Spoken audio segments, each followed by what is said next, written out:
सब तुम्हारा करम है आका की बात अब तक बनी हुई है।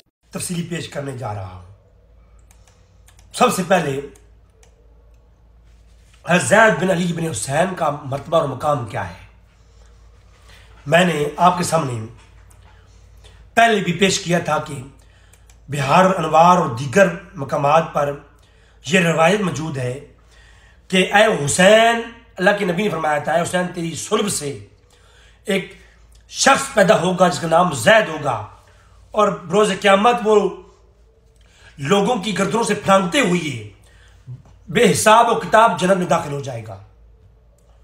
और उसकी शान ये है, इमाम जाफर सादिक ने फरमाया कि इमाम ज़ैद के लश्कर में शहीद होने वाले, उनकी मिसाल हज़रत अली और अल्लाह के नबी के साथ लड़ने वाले मुजाहिदीन उनकी जैसी है। जैसे वो शहीद हुए वैसे जैसा मकाम ज़ैद के साथ जंग करने वालों का है। जिन ज़ैद का मकाम और मर्तबा इतना बड़ा है, हज़रत इमाम ज़ैनुल आबिदीन के जो बेटे हैं, कि शिया की किताबों में मैं कितनी किताबें पेश करूं, एक तफसीली गुफ्तगू बनती है। मगर ये इमाम ज़ैनुल आबिदीन जो हैं, इनका इख्तिलाफ हो गया इमाम मोहम्मद बिन बाकिर से। शिया के यहाँ मुतफ़िका दोनों इमाम हैं। अब इख्तिलाफ क्या हुआ, मैं इमाम बाकिर का मकाम क्या है, शिया किताबों से मैं सैकड़ों रवायत पेश कर सकता हूँ कि इमाम बाकिर जन्नत में ऐसे होंगे जैसे सितारा होता है चमकता हुआ, और इमाम ज़ैद ऐसे होंगे। इमाम ज़ैद जो हैं उनका मकाम ऐसा है कि वो बेहिसाब व किताब जन्नत में जाएंगे। अब शिया का अकीदा क्या है, जो इमाम मंसूस का इनकार करे वो काफिर, और जो इमाम नहीं और ऐलान इमामत करे वो भी काफिर है। अकीदा ज़हन में रखना है। अब चलेंगे हम ये असूल काफ़ी की तरफ। असूल काफ़ी किताबुल हुज्जा, पेज नंबर 331 है मेरे पास। इसमें चैप्टर क्या है, इसमें चैप्टर है कि इमामत के हक और बातिल होने की दलील। इसके अंदर वो कहते हैं, एक तवील बहस है, कहते हैं कि इमाम बाकिर ने तशरीफ फरमाते और ज़ैद बिन अली जो है इमाम ज़ैनुल आबिदीन के बेटे ज़ैद, वो इमाम बाकिर के पास आए और आकर कूफा के जो खतूत हैं उनके बारे में गुफ्तगू रही कि खतूत पहले किसने भेजे हैं और किसने ये खतूत भेजने की पहल किसने की है, और एक तवील यानी बहस रही है। तो जब ये बहस मुबासा हुआ तो कहा कि इमाम बाकिर ने कहा इमाम ज़ैद से कि आप जो है ज़हन में रखें कि इताअत अल्लाह की जानिब से फ़र्ज कर दी गई है, कि जो इमाम महसूस होता है उसकी इताअत फ़र्ज है। तो इमाम जो है उसकी इताअत करनी फ़र्ज है, अगर नहीं करेंगे तो आप काफिर हैं। ये फतवा कौन दे रहा है, इमाम बाकिर दे रहे हैं। जो शुरू से एक तरीका चला आ रहा है कि एक इमाम होता है, बाकी उसकी इताअत करते हैं, तो आज भी वही हमने करना है। तो लिहाजा आप हम में से और आप में और मुझ में से अताअत एक की फर्ज है, ये नहीं मेरी। और मुवद्दत और मोहब्बत जो है वो सबके लिए एक जैसी है। सारे आले बैत का एहतराम होगा, मुवद्दत होगी, मगर जो इमामत है वो मेरी है, लिहाजा अताअत मेरी फर्ज है। तो लिहाजा आए ज़ैद, तुम मेरी बात को समझो और इताअत करो। और अमर खुदा का जारी होता है और औलिया में बेइत्तिसाल हुक्म के, और अली से लेकर 12वें इमाम तक ये ऐसी रहेगा। ये बहस हुई इमाम ज़ैद और इमाम बाकिर आपस में। अब आप गौर कीजिएगा, दोनों इमाम मनसूस। अब जरा बहस देखिए, बहस लफ्जों में तो जो कीजिएगा, मैं असूल काफ़ी की असल इबारत स्केल लगाऊंगा और फिर असूल काफ़ी की जो शरह है ना, तर्जमा है शाफी, वो भी शिया ने किया है। मैं तर्जमा पढ़ रहा हूँ शिया का ही करदा, और असल इबारत भी लगाऊंगा। इमाम बाकिर ने कहा कि अब मुवद्दत और मुअय्यन जो है ना ताउन हर सब के साथ होगा, मगर जो इमामत है वो मेरी रहेगी, क्योंकि मैं इमाम बाकिर कहते हैं कि मैं फर्ज है मेरी इताअत आप लोगों पर। और तुम अभी बच्चे हो, अगर तुम जो है, मैंने सुना है कि तुम कहते हो कि लोगों ने तुम्हारी बैत करने का इरादा कर रखा है, तो अगर तुम खरूज करोगे तो मुझे डर है कि लोग तुम्हें बेवकूफ ना बनाए। लफ्ज में गौर कीजिएगा कि कहीं ऐसा ना हो कि ये लोग खुदा की रबूबियत पर यकीन नहीं रखते, तुम्हें बेवकूफ बनाए। चूंकि तुम महसूस में अल्लाह ना होते हो, ये खरूज का इरादा रखते हो, लिहाजा ये लोग तुमको अज़ाब इलाही से नहीं बचा सकते, बस जल्दी ना करो। कहा कि ए ज़ैद, तुम इमामत के मसले में दावा इमामत करने में जल्दी ना करो, और जो लोग तुम्हारा साथ दे रहे हैं इनका साथ न लो, कहीं तुम्हें ये बेवकूफ बनाए और तुम जल्दी कर रहे हो और तुम अल्लाह के अजाब में ना आ जाओ और अजाब इलाही का सरिया ना बन जाओ। यानी तुम इमाम नहीं हो, मैं इमाम हूं। अगर तुम जो ये काम करने लगे हो दावा इमामत और खरूज का, ये करोगे तुम्हें अजाब इलाही आएगा और तुम ये बेवकूफ लोग तुम्हें बेवकूफ बना लेंगे। अगर मनसूस इमामत होती तो ये सारे मामलात होती क्यों? पहला सवाल तो ये है। और कहा कि और तुम अल्लाह पर सबकत ना करो वरना मुसीबत तुम पर आजिज बना देगी। इमाम बाकिर कह रहे हैं कि तुम जल्दबाजी ना करो वरना मुसीबत आएगी और तुम आजिज हो जाओगे और तुम गिर्द गिरा दिए जाओगे। और ये सुनकर गादिबा ज़ैदुन, ज़ैद गज़बनाक हो गए।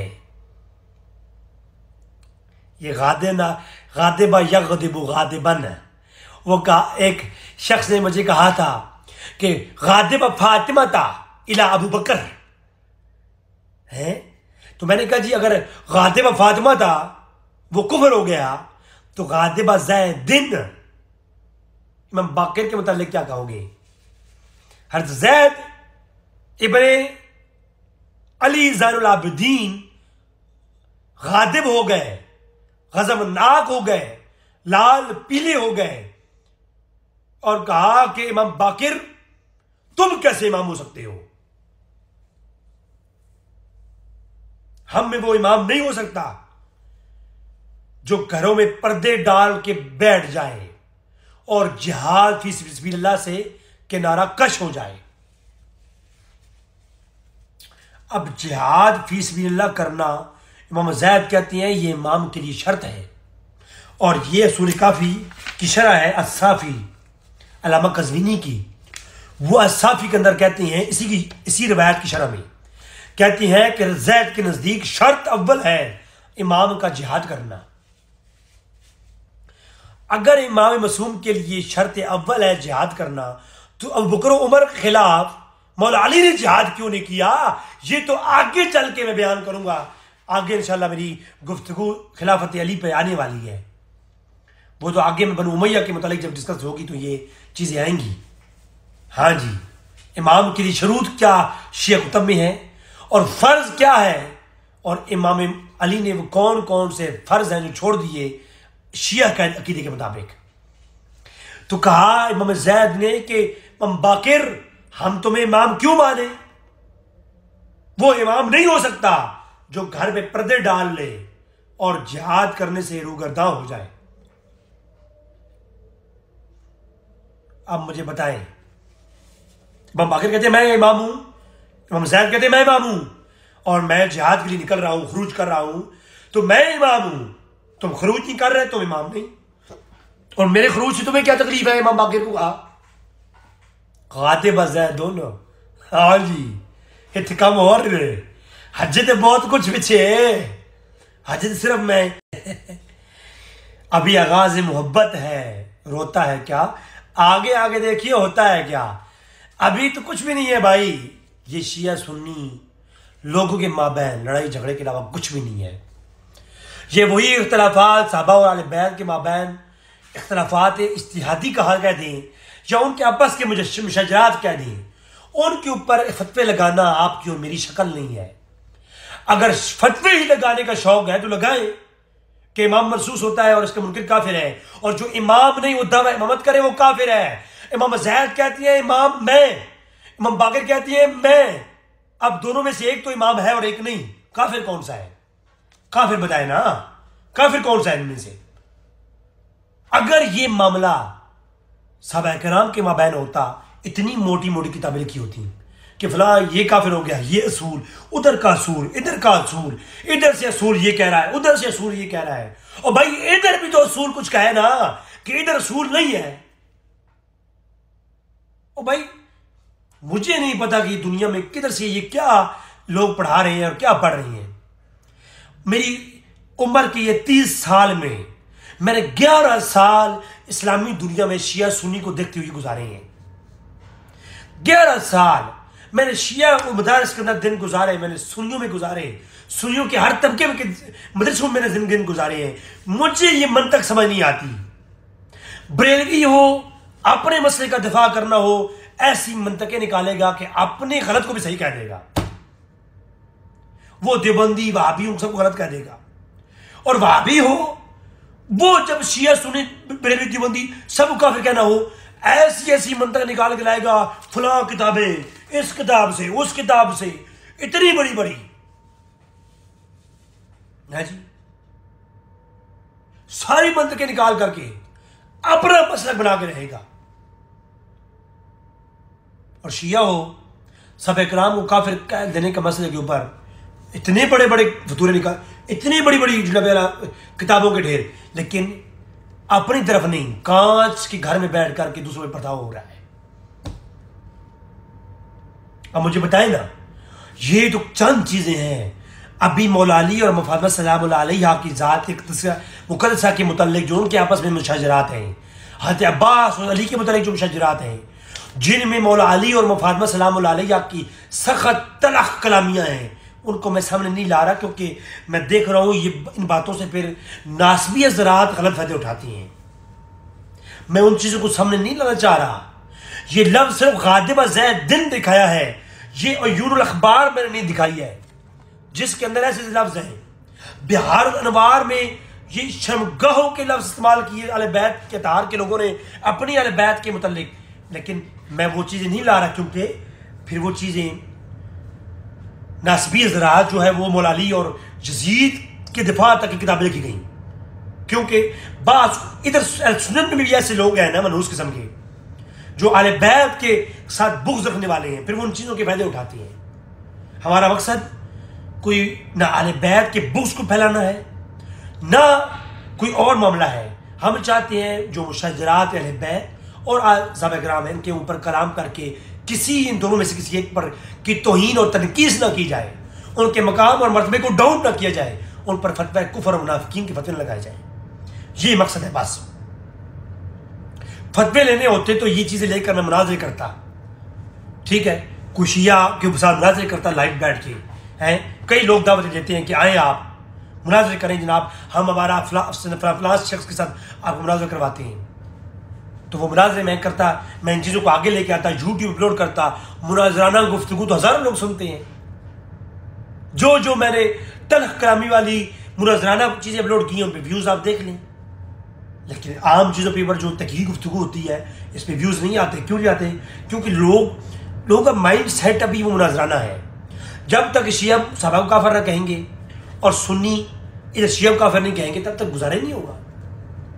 लिहाजा अच्छा बहस हम आगे चलाते हैं। तो इमाम ज़ैद ने कहा कि तुम जिहाद दुश्मनों को रोको, इस्लाम के हदूदें नाफिज करो और दुश्मनों को रोको। ये जो है और जालिमों को दफा करे और राह जिहाद में डट जाए, ये इमाम की इलामात है। और आप कैसे इमाम हो सकते हैं? तो लिहाजा जब इमाम बाकिर और इमाम ज़ैद के मुतल्लिक दरमियान में जंग हुई, झगड़ा हुआ, और इस झगड़े के माबैन यहां तक मामला आया कि फिर इमाम अलैहिस्सलाम ने कहा कि ऐ ज़ैद, तुम्हारे पास कोई गवाही है, कोई तरीक इमामत है, और क्या तुम अल्लाह के नबी से ये साबित कर सकते हो कि तलवार चलाए बगैर, यानी जिहाद इमामत के लिए शर्त है, और तलवार चलाए बगैर इमाम नहीं हो सकता, यानी मैं नहीं इमाम हूं।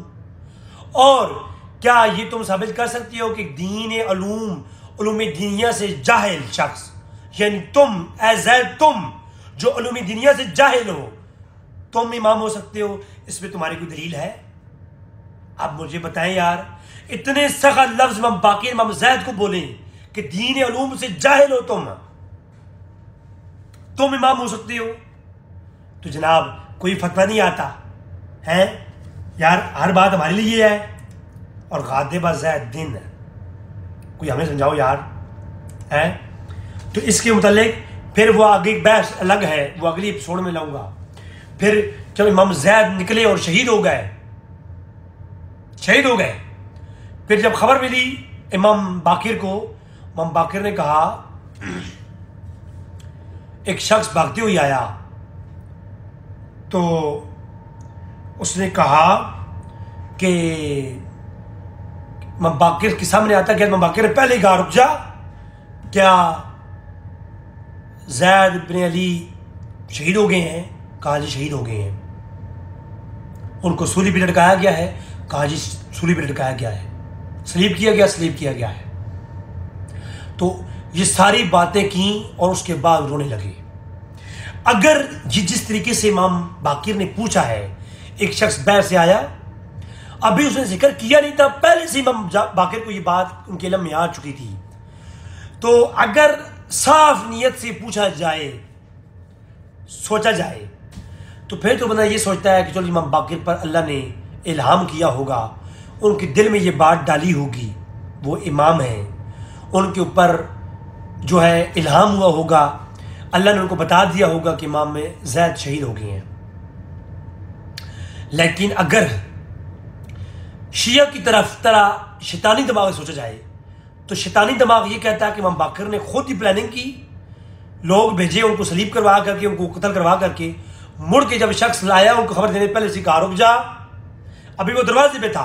अयूनुल अखबार के अंदर भी है, बिहारुल अनवार के अंदर भी है कि अभी ज़ैद बिन अली की शहादत की खबर लाने वाला दरवाजे पे खड़ा हुआ था। इमाम बाकिर ने शुरू पहले से कहा कि रुक जा, क्या शहादत ज़ैद की खबर लाए हो? कि जी। उनको शहीद कर दिया गया है? जी शहीद कर दिया गया है। उनको सूली भी लटकाया गया? जी सूली भी लटकाया गया। अब इस तरह कुछ बात कैसे कर सकता है? या तो उस पर इल्हाम होगा, या फिर कत्ल करने की प्लानिंग ही इमाम बाकिर की होगी। धमकी दी थी ना, तो कत्ल भी कर दिया अपनी इमामत के लिए। देखिए ना, एक है कि सहाबा किराम और आले बैत के मुतालिक अच्छी सोच सोचना कि उनके मुशाजरात में नेक नीति थी, तो फिर तो ठीक है। अगर बुरी सोच सोचनी है तो गादिबा ज़ैदिन, जब ज़ैद गदरनाक हुई है, इमाम बाकिर ने प्लानिंग की और कत्ल करवा दिया है जी। बात समझ नहीं आई है। जैसे कि उस्मान गनी और मौला अली के माबैन भी बाज़ लोगों ने अकीदा बनाया था कि उस्मान गनी की कत्ल में प्लानिंग में मौला अली का हाथ है जी। वो आगे चल के मैं गुफ्तगू लाऊंगा। तो मतलब ये है कि अगर गलती आपने चीज़ें निकालनी है, तो फिर तो आपके पास ओपन माइंड है, जो मर्जी बनाओ। तो फिर तो मैं तो सारे अहमा के दरमियान बनाऊंगा कि इमाम ज़ैनुल आबिदीन की कत्ल में किसकी साजिश हो सकती है? मोहम्मद हनफिया की, है जी। और इमाम जाफर सादिक की कत्ल में किसकी साजिश थी? ईसा इब्न ज़ैद की, क्योंकि उन्होंने धमकी दी थी कि अगर बैत नहीं करेंगे तो हम आपके बच्चों को रुला देंगे, आपको मौत का सामान बनेंगे। ये लफ्ज़ मौजूद है। तो बाद में उनके साथ जो हुआ वो यकीन सी बात है, मुझे तो लगता है कि यकीनी सी बात है इस रवायत की बुनियाद पर। अगर गादिब फातिमा तक के लफ्ज़ आ जाए बुखारी में, उससे मुराद ये है कि अबू बकर सिद्दीक़ गए, काफिर हो गए, तो उन लफ्ज़ों से अगर आप इतनी बड़ी दास्तान खींच सकते हैं, मैं तो इन रवायात से जो इख्तलाफात हैं, इन पे तो मैं तो ऐसी दस्तानें खींचूं, खुदा की कसम शिया की तारीख हिल जाए कि अगर इसने ये प्लानिंग की और ये प्लानिंग करके इस आले बैत के फर्द ने उस आले बैत के फर्द मसूमीन इमाम मसूम को कत्ल करवाया। मेरे पास पूरे एविडेंस है। ये सारे के सारे मैं रवायात पेश करके मैं ये मुकदमे बना सकता हूँ लेकिन अल्हम्दुलिल्लाह हम अहले सुन्नत जमात का नज़रिया ये है कि आले बैत और सब इकराम के माबैन जो इख्तलाफ हुए हैं वो इख्तलाफात मुशज्जरात उनके आपस के इख्तलाफ थे, उन पे कलाम करना हराम है। हम अहले सुन्नत का ये अकीदा है, लिहाजा यही बात है। इसके अलावा और कई इख्तलाफात हैं। मेरे पास 300 साल की तारीख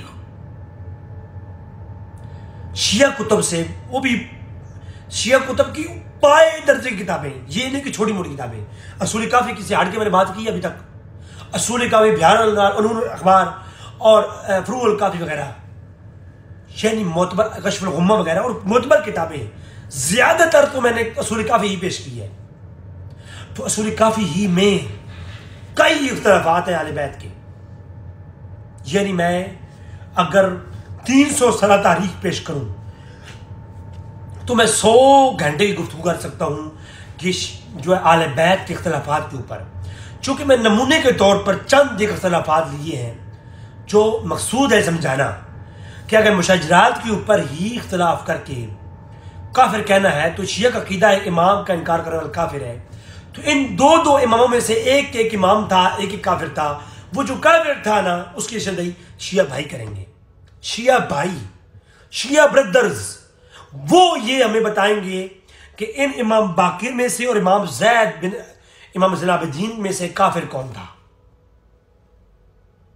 जैसे वो बताते हैं कि अबू बकर, उमर और अली में से काफिर कौन था, ऐसे वो यहां भी बताएंगे कि इनमें से मुनाफिक और काफिर कौन था। मोहम्मद हनफिया और अली इब्न हुसैन, उनके माबैन मुसलमान और काफिर कौन था, ये मुझे जानना है। मुझे शिया भाइयों से, उन किताबों से मुझे नहीं मिला, उनसे जानना है मुझे।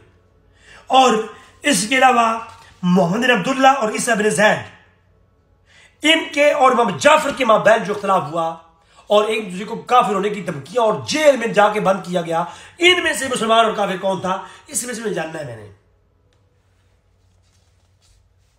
और इमाम मूसा काजिम, ये आखिरी वाला सुन लें, इमाम मूसा काजिम और अब्दुल्ला इब्ने हुसैन के माबैन जो इख्तलाफ हुआ, ये भी सुन लें। ये मेरे सामने है किताबुल हुज्जत 351 नंबर पेज, असूल काफी। इसके अंदर है कि अब्दुल्ला इब्ने हुसैन ने एक खत में इमाम मूसा काजिम को खत लिखा जिसमें यह कहा कि अपने नफ्स को अल्लाह से डराने की हिदायत करता हूं, कि अपने आप नफ्स को अल्लाह से डराओ, मैं आपको हिदायत करता हूं। इमाम अब्दुल्ला इब्ने हसन किसको कह रहे हैं? इमाम मूसा काजिम को कह रहे हैं। और अल्लाह की ये हिदायत जिस तरफ अवलीन के लिए थी उसी तरह आखरीन के लिए है। मुझे एक दीनदार मोतबर आदमी ने खबर दी है कि तुम अपनी इमामत के इजहार का शौक रखते हो, बावजूद ये कि खुदा ने अपनी मदद को तुमसे रोक कर तुम्हें जलील बना दिया है। तर्जमा किसका है? अशाफी का है, शिया उलमा का तर्जमा। अरबी इबारत में पढ़ूंगा तो फिर उस पर मैं बहस करूंगा।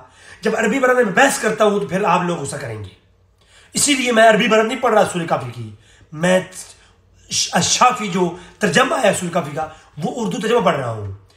कि इमाम अब्दुल्ला इब्ने हसन कहते हैं इमाम मूसा काजिम को कि अगर आप इमामत का दावा करोगे तो आपको खुदा जलील करेगा।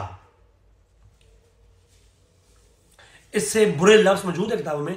मैंने कहा ना कि मैं हरगिज मुतासिबीन में से नहीं हूं कि मैं अब तासुब में आकर के मैं शिया का नीच करने के लिए मैं वो लफ्ज लेके आऊं जो पहले बैत तार ने बुरे तरीन लफ्ज एक दूसरे के खिलाफ बोले हैं। मैं सिर्फ इशारा कर रहा हूं कि जलील किया और तुमने रख न डाला मेरी इमामत की इमामत में, तुमने गड़बड़ की है मेरी इमामत के मसले में। अच्छा, जो मवाफिक रज़ाई इलाही है और हमारी इमामत के बारे में पोशीदा तौर पर, और अगले लफ्ज सुने, तुमने मेरी इमामत में भंग डाली है, मेरी इमामत के अंदर तुमने अपना इमामत दावा किया है और कहा कि तुम पोशीदा तौर पर मेरे मुखालफत करते रहे हो और तुम हमेशा से इमामत के दावेदार रहे हो। तुम अपनी आरजुओं को इस चीज के लिए फैला रहे हो और अल्लाह ताला ने तुमको अता नहीं की है जो चीजें तुम वो लेना चाहते हो, और तुम ख्वाहिशों में फंस कर गुमराह हो गए हो। इमाम अब्दुल्ला इब्न हसन, इमाम हसन की औलाद में से हैं ये, हुसैनी और हसनी दोनों इमाम। और कहते क्या है, और तुम फंस कर रह गई हो। और फिर आगे से इमाम मूसा काज़िम ने जवाब लिखा कि नहीं, मैं तुम्हें तुम्हारे नफ्स से डराता हूं, मैं तुम्हें इससे आगाह करता हूं और तुम्हें अल्लाह की दर्दनाक अजाब से डराता हूं, सख्त अताब से डराता हूं। यार खुदा का वास्ता है यार, ये लो यार, हैं?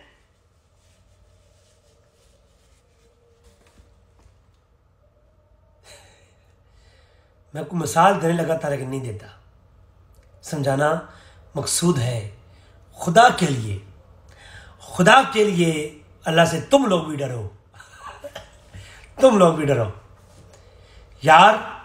छोटी सी बात सहाबा किराम कह दें आले बैत के मुतालिक, वो तो कुफ्र हो गया। उस पर किताबें लिखी गई, इतनी मोटी मोटी किताबें। और मूसा काजिम को अब्दुल्ला इब्न हसन ये कहें हैं, फिर कोई टेंशन नहीं। हुसैनी और हसनी आपस में जंग करें और जलीलता के लफ्ज कहें और इमाम मूसा काजिम उसको उनको अजाब याद करवाएं और वो इन्हें अजाब याद करवाएं। यार अल्लाह, मुझे समझ नहीं आ रही कि मैं आप लोगों को कैसे समझाऊं। और इसी रिवायत के आखिर में जो लफ्ज हैं उसमें इमाम मूसा काजिम जो है ना, उन्होंने कहा क्या, अब्दुल्ला बिन हसन को कहा कि जो दुनिया और दीन के मामलात हैं, कहा कि तुम खलीफे की मुखालफत न करो, मैं तुमको रग़बत दिलाता हूं और तुम अपने आप को बुरी तरफ मत फंसाओ, वरना तुम्हारी गर्दन दबोच ली जाएगी, रस्सी में बांध ली जाएगी और तुम राहत को तरसोगे। और जो है तुम जो है हिदायत की तरफ आ जाओ और तकजीब ना करो मेरी इमामत की, वगैरह वगैरह वगैरह। और फिर ये खत हारून के हाथ लग गया और वगैरह वगैरह, एक तफसीली बहस है। अब मुझे बताएं ये कौन इमाम है और कौन मनसूस बिन अल्लाह इमाम है। इन दोनों में से जो एक इमाम था मान लिया, दूसरा तो काफिर है ना। अब ये जो इमाम मूसा काजिम है ये तो इमाम है शिया की, आज भी असना शिया के यहाँ। लेकिन अब्दुल्ला इब्न हसन जो है जिन्होंने खत लिखा है वो काफिर है, ये शिया लिख के दें। फिर मैं शिया किताबों से निकालूंगा कि अब्दुल्ला इब्न हसन है कौन और उनकी तारीफ शिया उलमा ने अपनी किताबों में क्या लिखी है। ये जो शिया का आज फिरका है असना शरिया, ये शिया का किताब 300 साल के बाद जाके बना। उससे पहले शिया के बेशुमार फिरके थे, उनको जमा करके कम्बो किया गया, कम से कम इख्तिलाफ करके कम्बो किया गया। वो जो कम्बो बना ना वो असना शरिया बना। और इस 300 साल तक ये शिया सारे ये असना शरिया नहीं थे, ये 12 इमाम के मानने वाले शिया पहले नहीं थे। पहले तो हर कोई इमाम मानने वाले थे, हर कोई इमामत का दावा करने वाला था और हर कोई अपना अलग अलग निज़ाम था। और वो फिर शिया आप किताब पढ़ लें, उसमें मेरी वजाहत पहले आ चुकी है। तो एक तफसीली बहस थी। फिर 300 साल के बाद जाके बनु बादशाह के दौर के बाद जाकर के भी असना शरिया को तारुफ करवाया गया और ये एक पैकेज के तौर पर यह अकीदा बनाया गया। कोई यहां से पकड़ा, कोई यहां से पकड़ा, कोई नुमेरियों से पकड़ा, कोई नुसैरियों से पकड़ा, कोई हालियों से पकड़ा, सबको जमा करके एक बेहतरीन पैकेज बनाया गया। उस पैकेज का नाम असना शरिया रखा गया। और वो सारे गुमराह फिरके जो शिया किताबों में आज भी मौजूद है, जो मैंने पहले एपिसोड में पेश कर दी, वो सारे फिरकों के कोई ना कोई अकीदे उठाए और उनको जमा कर करके एक बना दिया गया। उसको असना शरिया आज कहते हैं। तो ये मैंने आज गुफ्तगू की। अल्लाह तबारक तआला से दुआ है कि अल्लाह हमें समझने की तौफीक अता फरमाए। ये गुफ्तगू करने का जो मकसद है वो मैं बयान कर दूँ। मेरा मकसद आले बैत अतहार के दरमियान इन मुशजरात को बयान करके उनकी ज़ात की तनकीस करना नहीं, शिया भाइयों को समझाना है कि अगर उधर इख्तलाफ हो तो फतवा है, इधर इख्तलाफ हो तो हम क्यों चुप हैं। वो असूल जानना है मुझे। वमा अलैना इल्लल बलागुल मुबीन।